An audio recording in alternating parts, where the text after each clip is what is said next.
Next up, we have another regular in the Steamboat Springs scene, the elder statesman of Steamboat Comedy, best beard in the boat. Please give it up for Drew McElhenney, everybody!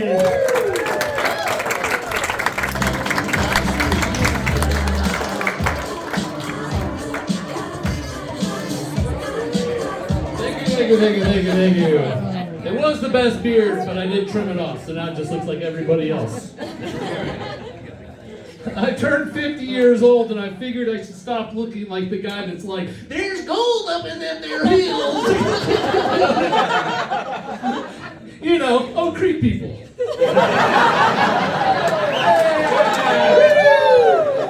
Fuck those toothless morons.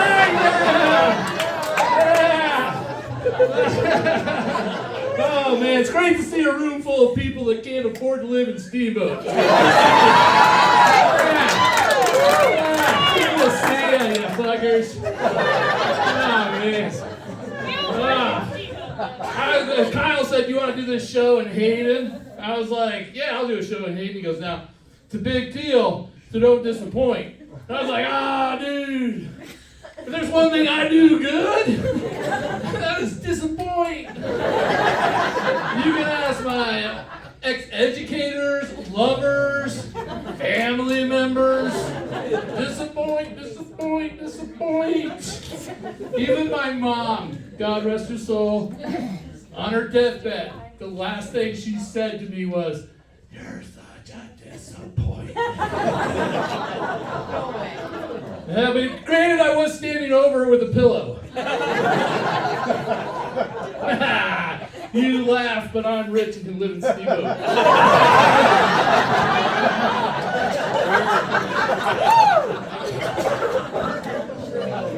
But it's political season, right? All right. So we got all those people now coming to our doors, knocking on the door, being like, vote for me, I believe in this. I had this lady come to my door. She knocks, she goes, I believe in affordable housing. And I was like, that's cool, I believe in unicorns. You show me affordable housing, I'll show you a unicorn. It's just, they don't exist. Sorry guys, I'm sorry. Maybe one a little too high for you. Yeah, there you go. We do exist. That's right. So no other politic things going on. The big issue, right? Big issue is abortion. Everybody's like, oh, is it legal? Is it illegal? That's the big thing. Abortion. I personally don't care, okay? Because I'm just going to say it right here, right now. I'm keeping my baby. I'm going to be a soccer player. Kicks all the time. Oh, man, yeah.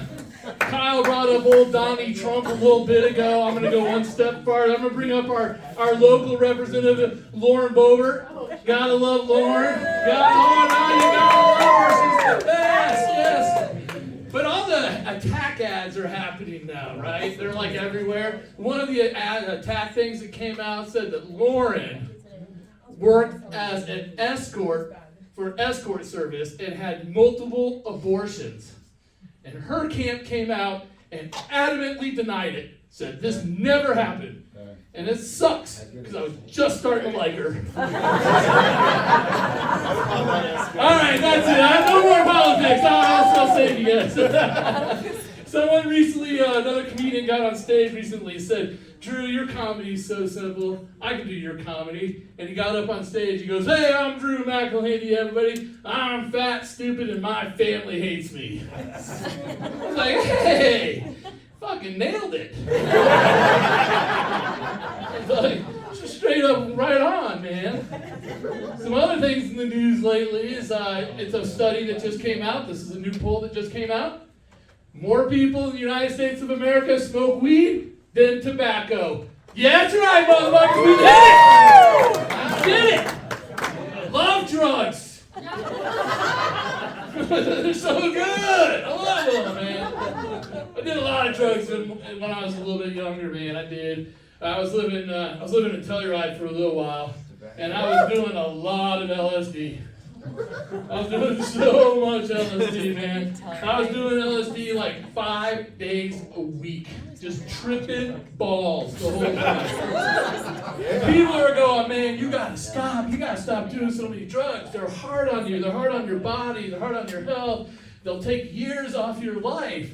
And I don't know all about that because I'm 31 and I feel fine.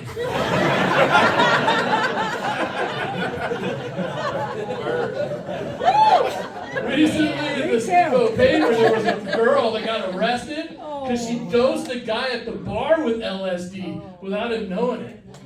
And I was like, holy shit, why doesn't anything good ever happen to me?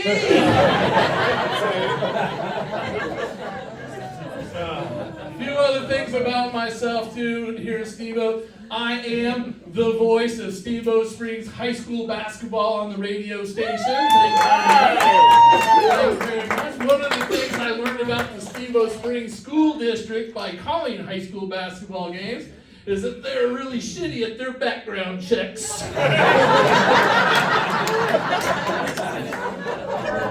Now granted, the restraining order did only say elementary schools and middle schools. So there was a little bit of a question if I could do this joke tonight. Because elementary school, sorry, I pushed that one too far. Do it! Oh man, what else about me? One thing you should know about me, I also lived in Steamboat for 30 years. I moved to Steamboat 30 years ago this year. Wow. Yeah, thank you very much. 19 years old to go to Colorado Mountain College. Yeah! I got up to Colorado Mountain College like the first day to sign up for classes.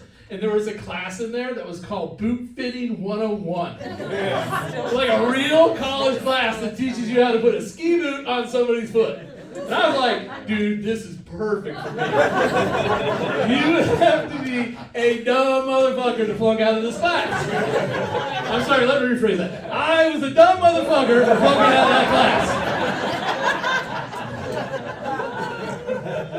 I had a class up there, I had a course, I had a semester, for a semester, the course cost $64 for the entire semester. And I still walked away with a college loan. Well, God bless America, what are you going to do? One other thing too, recently I've noticed is that we have normalized eating ass way too much. It's just too normalized, right? Everybody talks about it, everybody does it, I don't know, right? Come on girls, come on. You know what your man likes. But I'm just saying. But it's true, I saw a stand-up comedian do a 20-minute bit about eating ass in front of a hillbilly Oak Creek crowd with a 10-year-old with a beach ball in the front row. I was like, dude, we have normalized this too much. I saw another comedian talking about how his ass is so beautiful, anybody would love to eat his ass. Like, there's no hair, it's gorgeous. And I was sitting there thinking, that's not me, man. Like, if I were to turn around and like bend over and spread my cheeks, all you would see would be like a banana that was kicked around a barbershop floor, okay? Yeah. So you're not eating bananas for a little while after that. Oh, man. And in the news recently, I saw that a lady got pulled over by a police officer.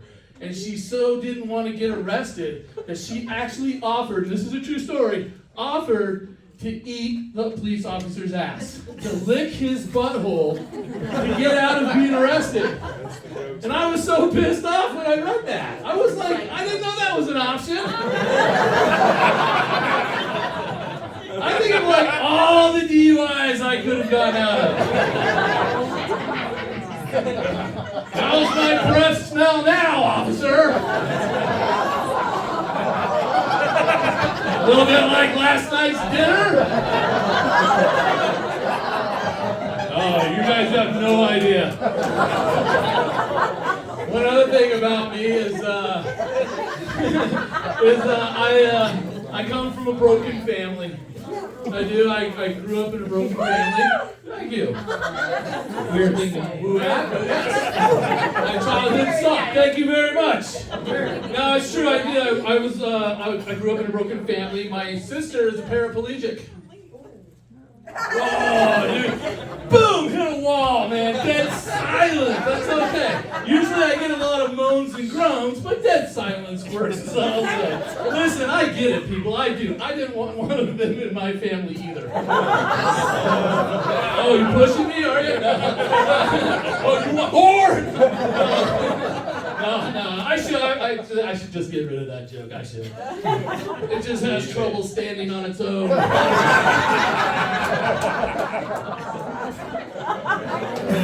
It's okay, guys. She knows she's handicapped. She's all right with it. Oh man. So yeah, since I just did all that jokes about drugs, I gotta use notes because my brain don't work no more. I don't remember where I am. Between the gum and a hard place. Oh yeah, broken family. Let's do that one again. All right. He was talking about COVID earlier. Yeah, that fleeting thing. He was talking about COVID-19. I love that name though, right? Sounds like you can have sex with it and not get arrested, right? COVID-19. Low hanging fruit. All right. But COVID was crazy, man. It was weird. That was a weird time, especially like right after it happened and we like closed everything down.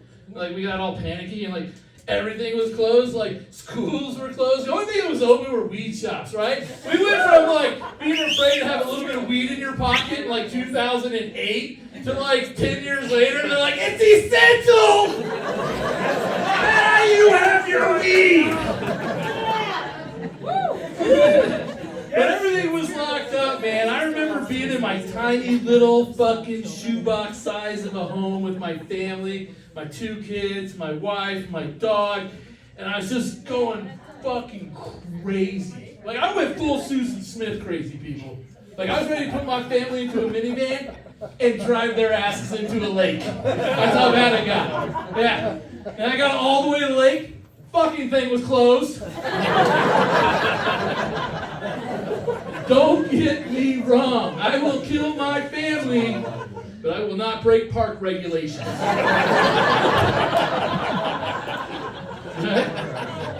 I did mention that I have kids. I took my kids to Disneyland. Ooh. I never thought I'd ever do that, man. I made it like 43 years of my life not going to Disneyland. I was like not into it. And then I got there and it was exactly what I thought. It's just lines. Lines as far as you can see. Everything was a fucking line. One ride was like 45 minutes just to get onto the ride. And I was like, I can't handle this. But the one thing that pissed me off the most was right in the main center of Disneyland with thousands of people around was a lady on a bench with her tit out breastfeeding right in front of everybody. And I was like, that shit just pisses me off. Yeah, because that little shit should have to wait in line for his lunch like the rest of us. Right? I waited like 45 minutes for a fucking churro. That little dude just pushes, boop, and he's like... I think I kind of freaked her out though when I asked her, is this where the line starts? Hey-oh. Hey-oh. All right, guys, thank you very much. I've been Drew McElhenney. Have a